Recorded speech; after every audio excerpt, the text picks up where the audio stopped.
24 April 2026 তারিখে আনুমানিক রাত 11টার দিকে চট্টগ্রাম থেকে বুনিয়াদী প্রশিক্ষণ শেষে কুমিল্লায় ফেরার পথে কাস্টমস কর্মকর্তা বুলেট বৈরাগী নিখোঁজ হন। নিখোঁজের 12 ঘন্টা পর 25 এপ্রিল সকাল 7:45টার দিকে ঢাকা চট্টগ্রাম মহাসড়কের কোটবাড়ি এলাকার একটি হোটেলের পাশের ফুটপাত থেকে ময়নামতি হাইওয়ে থানা পুলিশ তার মরদেহ উদ্ধার করেন এবং অভিযান পরিচালনা করার মাধ্যমে উক্ত হত্যাকাণ্ডের সাথে জড়িত অভিযুক্ত মোহাম্মদ সোহাগ, ইসমাইল হোসেন জনি, ইমরান হোসেন হৃদয়, রাহাত হোসেন জুয়েল এবং মোহাম্মদ সুজনকে কুমিল্লা হতে গ্রেফতার করা হয় এবং এই হত্যাকাণ্ডের সাথে সংশ্লিষ্ট একটি সিএনজি, চাপাতি, সুইচ গিয়ার, ফোর্জিং হ্যামার এবং অন্যান্য দ্রব্যাদি উদ্ধার করা হয়।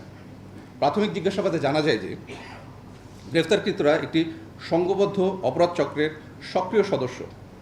অভিযুক্তরা কুমিল্লা শহরের দূর দূরান্ত থেকে আগত যাত্রীদের রাতের বেলা টার্গেট করে তাদের সিএনজি বা অটোতে তুলে ধারালো অস্ত্রের ভয় দেখিয়ে এবং আঘাত করে ছিনতাই, ডাকাতি সহ বিভিন্ন ধরনের অপরাধ সংগঠন করে আসছিল। ঘটনার দিন অর্থাৎ 25 এপ্রিল 2026 তারিখে রাতে গ্রেফতারকৃতরা সিএনজি নিয়ে কুমিল্লা জেলার জাগরঝুলি বিশ্ব রোড এলাকায় ছিনতাইয়ের উদ্দেশ্যে অবস্থান করছিল। রাত আনুমানিক 3টার সময় ভিকটিম বুলেট বৈরাগী চট্টগ্রাম থেকে বুনিয়াদী প্রশিক্ষণ শেষ করে বাসযোগে কুমিল্লার জাগরঝুলি বিশ্ব রোডে পৌঁছায় এবং বাস থেকে নামলে গ্রেফতারকৃত জুয়েল ভিকটিমের গন্তব্যস্থল সম্পর্কে জানতে চায়। তখন ভিকটিম জাঙ্গালিয়া যাওয়ার কথা বললে সিএনজির পেছনে যাত্রী ছদ্মবেশে থাকা গ্রেফতারকৃত সোহাগ ও হৃদয় ভিকটিমকে তাদের পাশে বসতে বলে। সিএনজিটি জাগরঝুলি হতে জাঙ্গালিয়ার উদ্দেশ্যে রওনা দেওয়ার পর গ্রেফতারকৃত সোহাগ ও হৃদয় মিলে ধারালো অস্ত্র দিয়ে ভিকটিমকে আঘাত করে ও ভয়ভীতি প্রদর্শন করতে থাকে। এ সময় গ্রেফতারকৃতদের সহিত ভিকটিমের ধস্তাধস্তিও হয়। ধস্তাধস্তির এক পর্যায়ে অপর অভিযুক্ত জনি চাকু বের করে ভিকটিমকে ভয় দেখায়, মারধর করে এবং ভিকটিমের সাথে থাকা নগদ টাকা, মোবাইল ও অন্যান্য মালামাল জোরপূর্বক ছিনিয়ে নেয়। অতঃপর সিএনজিটি কোটবাড়ি বিশ্ব রোড অতিক্রম করলে অভিযুক্তগণ ভিকটিমকে ধাক্কা দিয়ে চলন্ত সিএনজি থেকে ফেলে দিয়ে দ্রুত ঘটনাস্থল থেকে পালিয়ে যায়। গ্রেফতারকৃতদের আঘাত ও ধাক্কা দিয়ে ফেলে দেওয়ার ফলে মাথার পেছনে প্রচণ্ড আঘাত পেয়ে ভিকটিম ঘটনাস্থলে মৃত্যুবরণ করে।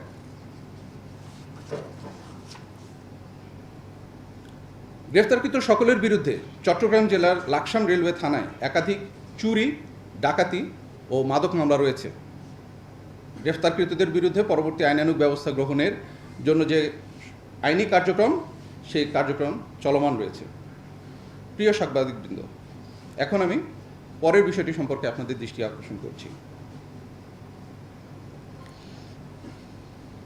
বর্তমান যুগে সাইবার অপরাধ একটি ক্রমবর্ধমান চ্যালেঞ্জ হিসেবে আবির্ভূত হয়েছে। এই প্রেক্ষাপটে র্যাব সাইবার অপরাধ প্রতিরোধ, দমন এবং জনসচেতনতা বৃদ্ধিতে সর্বদা সক্রিয় ও সচেষ্ট রয়েছে। র্যাবের সাইবার ইউনিট আধুনিক প্রযুক্তি ও গোয়েন্দা সক্ষমতা ব্যবহার করে অনলাইন ভিত্তিক প্রতারণা, ব্ল্যাকমেইল, পর্নোগ্রাফি, হ্যাকিং সহ বিভিন্ন ধরনের অপরাধ শনাক্ত ও প্রতিরোধে নিরলসভাবে কাজ করে যাচ্ছে। গত বেশ কিছুদিন ধরে দেশের বিভিন্ন পত্রিকাগুলোতে যেমন প্রথম আলো, মানবজমিন, এই সময় এবং বিএসএস নিউজে টেলিগ্রাম অ্যাপের অন্ধকার ও সাইবার ব্ল্যাকমেইল সহ বিভিন্ন শিরোনামে ঘটনাগুলোকে প্রচারিত করে আসছিল। এরই ধারাবাহিকতায় সাম্প্রতিক অনুসন্ধানে একটি সুসংগঠিত সাইবার অপরাধ চক্রের সন্ধান পাওয়া যায়, যারা বাংলাদেশের স্কুল, কলেজ ও বিশ্ববিদ্যালয় পড়ুয়া মেয়েদের টার্গেট করে তাদের ব্যক্তিগত ছবি ও ভিডিও সংগ্রহ, সংরক্ষণ এবং বাণিজ্যিকভাবে বিক্রি করে আসছিল। এই চক্রটি মূলত টেলিগ্রাম প্ল্যাটফর্ম ব্যবহার করে তাদের কার্যক্রম পরিচালনা করে থাকে এবং বিভিন্ন প্রাইভেট চ্যানেলের মাধ্যমে অশ্লীল ছবি এবং ভিডিও অর্থের বিনিময়ে সরবরাহ করে। তথ্য পাওয়া যায় যে চক্রটি দেশের বিভিন্ন স্কুল, কলেজ এবং বিশ্ববিদ্যালয়ের মেয়েদেরকে তাদের ফেসবুক বা ব্যক্তিগত ডিভাইস হ্যাকিং এবং ব্রেকআপের পর প্রাক্তন প্রেমিকদের কাছ থেকে ছবি ভিডিও সংগ্রহ অথবা শত্রুতাবশত গোপন ছবি ভিডিও এক্সপোজ করে অর্থের বিনিময়ে সরবরাহ করে থাকে। প্রথমে ডেমো টেলিগ্রাম চ্যানেলে সীমিত ছবি এবং বিভিন্ন ভিডিও আপলোড করা হয়। এরপর প্রিমিয়াম প্রাইভেট চ্যানেলে প্রবেশের জন্য অর্থ প্রদানের আহ্বান জানানো হয় এবং অর্থ প্রদানকারীকে নির্দিষ্ট প্রাইভেট গ্রুপে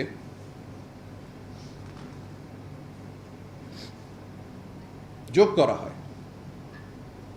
উক্ত তথ্যের ভিত্তিতে র্যাব ৮ বরিশালের একটি আভিযানিক দল তথ্য ও প্রযুক্তি সহায়তায় সংঘবদ্ধ এই চক্রের অবস্থান শনাক্ত করতে সক্ষম হয়। পরবর্তীতে গত ২৬ এপ্রিল ২০২৬ তারিখে দিবাগত রাতে ভোলা জেলার অভিযান পরিচালনা করে অবৈধ কার্যক্রমের সাথে জড়িত ও মূল হোতা ২ জন সহ মোট ৫ জনকে গ্রেফতার করতে সক্ষম হয়। গ্রেফতারকৃতরা হলো মেরাজুর রহমান আরমান ছদ্মনাম মার্কো,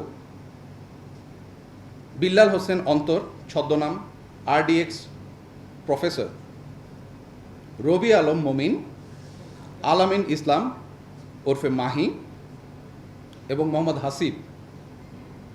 গ্রেপ্তারকৃতদের নিকট থেকে ATM কার্ড, মোবাইল ফোন এবং জাতীয় পরিচয়পত্র উদ্ধার করা হয়। প্রাথমিক জিজ্ঞাসাবাদে ও যাচাই বাছাইপূর্বক তাদের ব্যবহৃত মোবাইল থেকে ১.৫ লক্ষ নগ্ন অথবা স্পর্শকাতর ছবি ও ভিডিও এবং প্রায় ৩৫০টি গ্রুপ ও চ্যানেল পাওয়া যায়। এছাড়াও তাদের অনলাইন মানি ট্রানজ্যাকশনে প্রতি মাসে প্রায় ৫ লক্ষ টাকার ট্রানজ্যাকশন পাওয়া যায়। তারা বিভিন্ন মোবাইল অ্যাপস ব্যবহার করে ছবি ও ভিডিওর বিনিময়ে অর্থ আদান প্রদান করত। গ্রেফতারকৃত সকল ব্যক্তির বিরুদ্ধে পরবর্তী আইনানুগ ব্যবস্থা গ্রহণের কার্যক্রম প্রক্রিয়াধীন রয়েছে।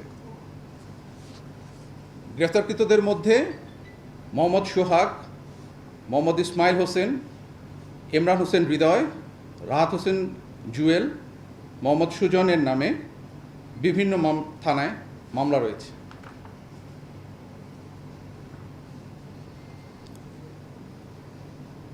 আমি আরেকটি বিষয়ে আপনাদের দৃষ্টি আকর্ষণ করতে চাই, সেটি হলো কুষ্টিয়া ক্যাম্পের অভিযানে পদ্মা নদীতে নৌ পুলিশের উপর গুলিবর্ষণ মামলায় যে ঘটনা ঘটেছিল, সেই ঘটনার সাথে জড়িত একজন আসামিকে গ্রেফতার করা হয়েছে। গত ২১ এপ্রিল ২০২৬ তারিখে আনুমানিক রাত 11:30টার দিকে ঈশ্বরদী লক্ষ্মীকুণ্ডা নৌ পুলিশ ফাঁড়ির ইনচার্জ গোপন সূত্রে জানতে পারে যে কুষ্টিয়া জেলার সদর থানাধীন হরিপুর ঘাট এলাকায় গড়াই নদীর মুখ সংলগ্ন এলাকায় পদ্মা নদীতে কতিপয় লোকজন অবৈধভাবে বালি উত্তোলন করছেন। উক্ত সংবাদের ভিত্তিতে তিনি তার টিম সহ মোট ৫ জন একটি ভাড়াকৃত নৌকায় করে উক্ত এলাকা পরিদর্শনে যান।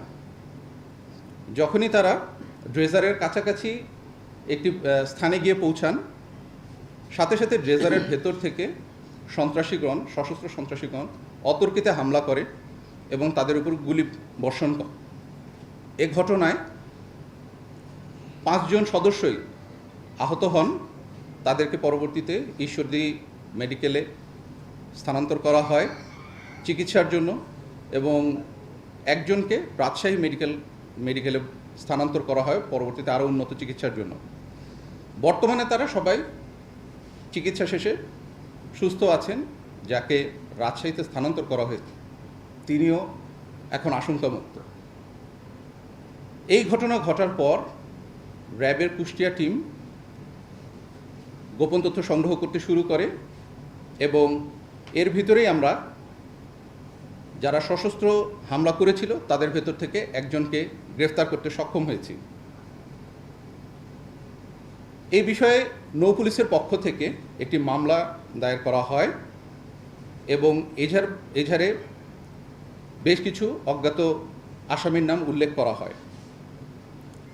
যে আসামিকে র্যাবের পক্ষ থেকে গ্রেফতার করা হয়েছে তার নাম হচ্ছেন মোহাম্মদ তোফাজ্জল সর্দার, বয়স 43 এবং তার পিতা আইজুদ্দিন সর্দার। জানা যায় যে তারা বালুমহল সম্পর্কিত যেই সশস্ত্র গোষ্ঠী আছে উনি তারই একটি সক্রিয় সদস্য। এই ঘটনার সাথে সম্পর্কিত আর যারা আসামি রয়েছেন তাদেরকেও গ্রেফতারের যে পরবর্তী আইনি কার্যক্রম, সেই কার্যক্রমগুলো চলমান রয়েছে। এখন আমি আপনাদের দৃষ্টি আকর্ষণ করতে চাই ঢাকার কেরানীগঞ্জে চীনা নাগরিককে কুপিয়ে গুরুতর জখম ও ডাকাতির ঘটনায় সম্পৃক্ত থাকার যে ডাকাত দল তাদের 7 জনকে গ্রেফতার করা হয়েছে এবং গ্রেফতারের সময় তাদের কাছ থেকে লুণ্ঠিত মালামালও উদ্ধার করা হয়েছে। ঘটনাটি ঘটেছিল গত 14 এপ্রিল 2026 তারিখে, অর্থাৎ পয়লা বৈশাখের দিন, এবং এই ঘৃণ্য ঘটনাটি মিডিয়াতে ব্যাপক আকারে প্রচারিত হয় এবং আমাদের র্যাব 10-এর টিম সাথে সাথেই এ বিষয়ে কাজ শুরু করে, গোয়েন্দা তথ্য সংগ্রহ করা শুরু করে এবং আমাদের অভিযানিক দল 24 ঘন্টার মধ্যেই প্রথমে 4 জনকে গ্রেফতার করতে সক্ষম হয় এবং সেই সময় একজন আসামিকে পুলিশ কর্তৃক গ্রেফতার করা হয়। মোট 5 জন সদস্যকে সে সময় গ্রেফতার করা হয়। পরবর্তীতে আরও 2 জন যে মূল সদস্য ছিল তাদেরকেও আমরা গ্রেফতার করতে সক্ষম হই। তো এ পর্যন্ত মোট 7 জনকে গ্রেফতার করা সম্ভব হয়েছে এবং তাদের বিরুদ্ধে যে আইনি প্রক্রিয়া সেগুলো চলমান রয়েছে। তো এই ছিল আজকে আপনাদেরকে যা অবহিত করবার জন্য আমাদের কাছে সংগৃহীত মূল তথ্যগুলো।